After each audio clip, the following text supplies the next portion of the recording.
और अब भारतीय जनता पार्टी की, देश की नजरें और प्रधानमंत्री की नजरें बंगाल के चुनाव पर हैं।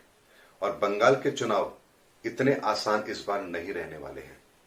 कारण कि ग्रहों की स्थिति इस तरह की बन रही है कि जो बंगाल के चुनाव को एक रक्त रंजित चुनाव में तब्दील करने की पूरी ताकत रखती है। यानी कि जिस समय पर बंगाल के चुनाव होंगे उस समय पर ग्रहों की स्थिति इतनी खतरनाक होगी कि यहां पर किसी भी तरह की, किसी भी घटना की पहले से उसका पूर्वानुमान लगाना ये बिल्कुल भी बेमानी होगा, क्योंकि ऐसी स्थिति सदियों में बनती है। लेकिन इतना जरूर है कि भारतीय जनता पार्टी को बंगाल का चुनाव इतना हल्के में नहीं लेना चाहिए। यहां पर तृणमूल कांग्रेस अपना पूरा जोर लगाएगी, क्योंकि ममता बनर्जी की कुंडली भी इस समय पर कमजोर नहीं है। ऐसे में ग्रहों की स्थिति का भी खराब होना इस बात का संकेत दे रहा है कि इस बार बंगाल के अंदर कुछ भी हो सकता है।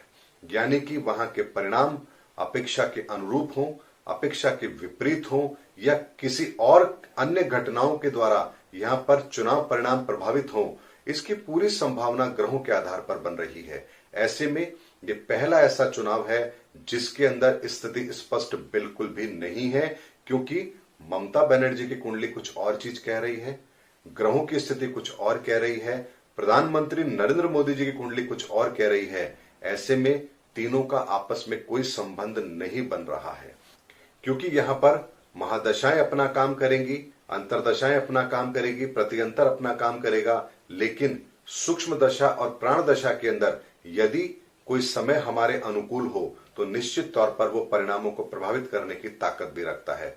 अगर 3 से 4 दिन का भी एक ऐसा समय व्यक्ति को मिल जाए जो उसके लिए फेवरेबल हो, तो यहां पर निश्चित तौर पर चुनाव परिणामों को बदला जा सकता है। जैसा कि बिहार चुनाव के अंदर यदि चुनाव 20 नवंबर के बाद हुए होते तो निश्चित तौर पर नीतीश कुमार वहां पर दोबारा मुख्यमंत्री नहीं बन सकते थे। लेकिन 20 नवंबर से पहले ही चुनाव भी हो गए, परिणाम भी आ गए और वो मुख्यमंत्री की पद की शपथ भी ले चुके हैं। ऐसे में ये कहा जा सकता है कि ग्रहों की ताकत बहुत बड़ी ताकत होती है और हर इंसान उसके अनुसार कार्य करने के लिए बाध्य भी होता है।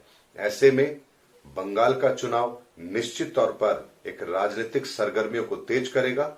बहुत से नए गठबंधन इस चुनाव में कूदेंगे और यहां के परिणाम आने वाले समय में राजनीति को एक नया रूप भी देंगे, कुछ राजनीतिक सुधारों को जन्म भी देंगे और देश को ये सोचने पर मजबूर करेंगे कि आखिर क्या राजनीतिक रंजिश इतनी भी खराब हो सकती है। उम्मीद करता हूं दर्शकों, मैंने ग्रहों के आकलन के आधार पर आपको ये बताने का प्रयास किया है कि जो मई 2021 तक का समय बहुत ही खराब गोचर का चल रहा है और उसी के अंदर बंगाल के चुनाव निश्चित तौर पर एक ऐसी राजनीतिक परिदृश्य को जन्म देंगे, एक ऐसी राजनीतिक घटनाओं को जन्म देंगे जो बहुत लोगों के राजनीतिक जीवन को प्रभावित भी करेगा और हमें राजनीतिक सुधार के लिए मजबूर भी करेगा।